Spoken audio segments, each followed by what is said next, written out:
So I want to bring him up now to tell his side of the story, because off air you told me that you've got people who tell detailed stories, similar stories, people you know, the names of strip bars that you're an aficionado of and you're proud of, and that they're scared to go public, so that's why you're throwing chum in the water and now making this a national story. So, Robert Morrow, you've got the floor. Tell us your side of things. Good to be here, Alex. Here's the issue. Rick Perry has been living a rampantly bisexual, adulterous double life. Yet he runs around, campaigning on Christian values and Bible buzzwords and going on stage in Houston with extremist preachers and spouting a lot of very anti-gay rhetoric. A few years ago here in Austin, I came across some young women, strippers, young hotties, escorts, etc., who had direct dealings with Rick Perry and his entourage. The way it works is that Rick Perry, like Tiger Woods, has an enabling entourage who gets him strippers to play around with, who rents the hotel rooms, who calls the escort services. And I happened to run across some of these women. One of these women was a local popular stripper here in Austin, Texas, and she said that one night that she was up on stage and a man came up to her and he said, "Here's $500. That's just for starters. That's just for coming with me." And she said, "Sure," because $500 is what she would be making in a whole night through table dances, tips, etc. So she went with a guy. This was a couple of years ago. And so they took her out, and the next thing you know, she was with Rick Perry. And so when she got with Rick Perry, she started, playing around with him, trying to, I'll be not too graphic here, trying to give him a Monica Lewinsky, a.k.a. oral sex. And then here's where her direct words to me, about a few years ago, she said, "I think he was too coked up to get it up, to perform sexually." And then when it came time for her to leave, Rick Perry gave her an outrageous amount of money, well into the four digits. I think he was trying to keep her quiet, but instead he made a story out of it by giving her that much money. And Rick Perry is not a very rich man. He's only worth $1 million or $2 million or so. And so it makes me think that Rick Perry probably, I'm assuming here, is taking either bribes or illegal gifts to fund his extracurricular activities. Well, again, I'm going to be honest with you. I didn't. Was it about a month ago you called me? How long ago was that you called me? It's about a month ago. And you got my cell phone number, so I thought, wait, how does this guy have my cell phone number? And then I asked around. They go, oh, yeah, he's a big libertarian activist, goes around knocking on hundreds of doors. It turns out about everybody I know, for going back decades, knows you. And they say, no, that guy's real. But at the end of the day, how do you know that strippers aren't lying to you? I mean, they're notorious liars. Well, who are you going to believe, Alex? A stripper, an escort, or a politician? Okay? It's more than one. So then I came across another young lady who's had direct dealings with Rick Perry's entourage. And what she told me was this member of her entourage told her, he said that when Rick Perry goes on the road, he gets the young hotties. That was the phrase he used. He says that they take the young hotties back to Rick's hotel room. They're literally having orgies and group sex there. It might be, Rick Perry having sex with, one woman, on a sofa or a bed, and his buddy having sex with another young woman on another bed. These women are about the age of Rick Perry's 24-year-old daughter, Sydney. They're in their mid-20s. Well, let me just stop you. He's come up and talked to me in restaurants and sent messages to people that he's concerned about me. And when he came up and looked at me at that table and said, I want you to have I think he even said, blessed Thanksgiving, Alex. He, and Mike Hansen was there, he was a witness to it, was crazed looking. He looks like Captain Morgan or something. Like when he's doing his little governor thing, he looks nice, friendly. He did look psychotic. And I'm going to be honest, it was kind of scary. Because here's the governor leaning over, looking at me. It was like a vampire, like Fright Night or something. I mean, he was really powerfully evil. Well, Alex, the reason for that is that Rick Perry is sitting on a keg of slut-fueled nitroglycerin that, if it ever exploded, would make Anthony Weiner look like a mere pimple popping. The second lady who I spoke to, she's very credible. And the reason why is... Yeah, but I don't ever cover sexual issues. Even when I get stuff, I leave it alone. I say I don't want it. I've got you here because here it is. It's in full-page ad in the local paper. Now I can cover it. I don't even like covering it. But I just want to be on record that this is not my idea. You did contact me a month ago, and I chickened out. Correct, sir? Yeah, that's correct. Now, let me tell you about the second lady and why she's so credible. Of course, I'm not going to name any names because these women, for whatever reason, have decided not to come forward. The reason I ran this ad is an appeal for people, for strippers, escorts, young hotties, and gay lovers to quit covering for this guy. You know, come forward and find a reporter. I'll find you a good one. If you don't want to go on the record, you can at least be background material. But it's very important to expose to America who Rick Perry is and how he behaves in such a hypocritical... Well, let me stop you. If this stuff's real, yep, and if you're not being fed a line of bull, maybe they went and picked an activist out that just has Karl Rove written all over it if it is staged, as a psyop to get us away from all the real issues. If this is real, you don't have time with these women and these men to have them go talk to a reporter in the newspaper. Then editors will block these stories. They've got to go on YouTube now. They've got to call a press conference. Listen to me, Morrow. I told the D.C. Madam this. I told Gary Webb, who was trying to send me info and stuff right before he was killed. And he said, I want to come on your show once the new book comes out. And I said, if you've got all this stuff, don't even tell me over the phone. You've got to go public now. And then they came and shot him twice in the head. You know about how many people Bill Clinton had killed in Arkansas to cover stuff up like this with women? I mean, I'm just telling you, if this is real, buddy, I'm telling you, you are a dead man if you don't get this information out and quick. And all these other women and men, they're going to start getting killed. And I'm not talking about by Rick Perry, but by the corporate interest that walk up and say, hey, we're here to help you.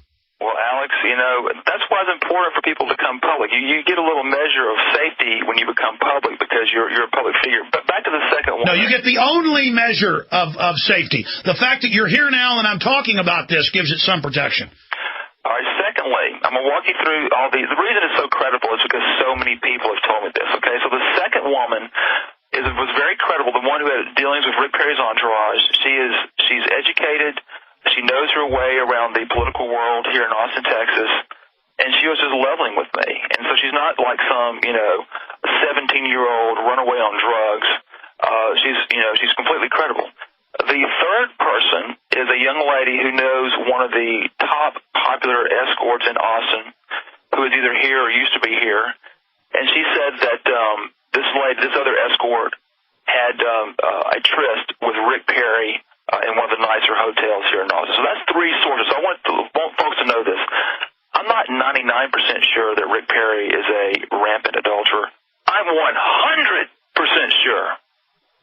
Now, Richard Reeves is here. Richard, you've known this guy, you said 5-6 years? Yeah, I've known Robert 5 or 6 years. We've pounded the streets and handed out brochures in his neighborhood and canvassed for Ron Paul in the past. But Robert is a big believer in a statement that you frequently make where you say, duty is ours, consequences are God's, and Robert, I know that you live by this as well. Absolutely, Richard. And what this ad is, folks, for all the folks out listening there, millions of Americans right here, this is an appeal to quit covering for Rick Perry.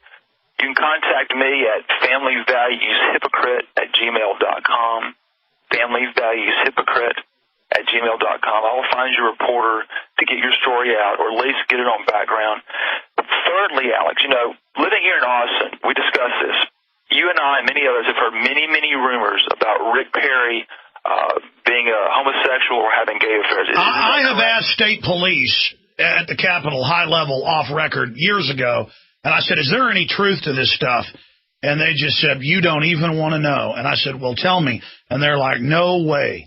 Yeah, well, what it is, Alex, is that Rick Perry is not just gay; he's bisexual. Okay, so this Monday on the 15th, I believe, I got a phone call from an incensed homosexual, and he told me this. He says, Robert, after seeing Rick Perry on that stage in Houston with all those extremist preachers, the ones who are double extra anti-gay with all their rhetoric, I just can't take it anymore. He said to me, my ex's ex had sex with Rick Perry, a gay fling with Rick, years ago before he became Okay, well, why haven't you just gone to the press, and maybe I've missed it, and talked about all this? Why are you running the ad? Just to get other people even more to come forward? I mean, how do you know they're not going to put a fake person forward who later then recants? I mean, here's what I'm saying. Why not go after Rick Perry for forced inoculations with a shot he knew was killing people in the trials? Sure, absolutely. Why not the highways handed over to foreign companies? Why not? Yeah.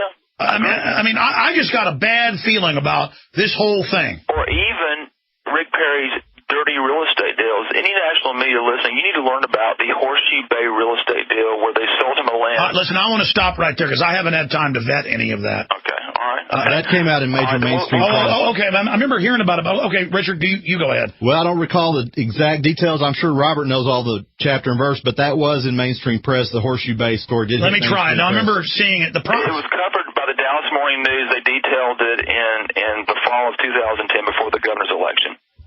Exactly. I do remember it was. Basically, they were selling Rick Perry a lot at way under market value. Like, if the lot's worth $450,000, his friends gave it to him for $300,000. No, that's like Hillary and the cattle futures. They only gave them winners. The oldest payoff in the book is they wink, wink, buy this for nothing. We'll buy it for 3 times what it's worth, or wink, wink, Alex, we'll sell you stuff at half price. 7 years later, when the lot was market value based on comparables worth $800,000, another crony paid Rick Perry $1.1 million and $50,000. So what's the common theme here? The common theme here is Rick Perry, crony capitalism, corruption, and compromise in his personal life. Well, here it is. You brought that up, and it's statesman.com. Bill White blasts Rick Perry on Horseshoe Bay land deal. Texas governor defends transaction is above board. Yeah, national media needs to re-put that story up again right there. That was especially egregious and flagrant right there. But back to the womanizing and the manizing of Rick Perry. Now, wait, you say you got 3 women, but you've got one guy calling you. I mean, from what I've seen in the press over the year, gays are notorious for making stuff up. So are women. Hold on. This guy called me, Alex, 3 days before my ad went up. He just saw one of my posts on the internet. Okay? And I sent him to a reporter who's investigating this. There's several reporters who are going through this, but it takes time for them to work their leads. It might get... there's no way the editors are going to let this out. They only put editors over major papers who've got more dirt on them than Perry. I predict a story confirming Rick Perry's homosexuality will be out by Christmas. Because they got to work the leads. They got to work them. It's just too credible. See, I want to tell you something else, Alex, and your listeners. Living here in Austin, and by the way, I'm a 3-time delegate to the Texas Republican Convention, 2006, 2008, 2010, so I'm not some sort of liberal Democrat making this up. Reeves is nodding his head. He's a delegate as well. Yeah. I voted for Rick Perry, 1998, 2002, 2006. I'll never vote for him again, okay? All right, but having said all that, the gay rumors that you and I have heard, I never believed them for years. They've been around here for about 8 years, since 2004, when there was an allegation that Rick Perry was having a gay affair with the Texas Secretary of State. I think his name was what Jeff Connor or something. I remember the news reporting on the gay rumors. I don't remember the names. Okay, and I never believed that, Alex. And then I never believed it once I found out about the womanizing. I figured, well, Rick's just like me. He likes the cuties and everything. He likes the strippers, etc. Alex, no more. The gay rumors are completely credible. This guy is a rampaging, bisexual adulterer. And not only that, and what does this show? It shows he's arrogant, he's entitled, and he's reckless. And, folks, we don't need arrogant and reckless in the White House.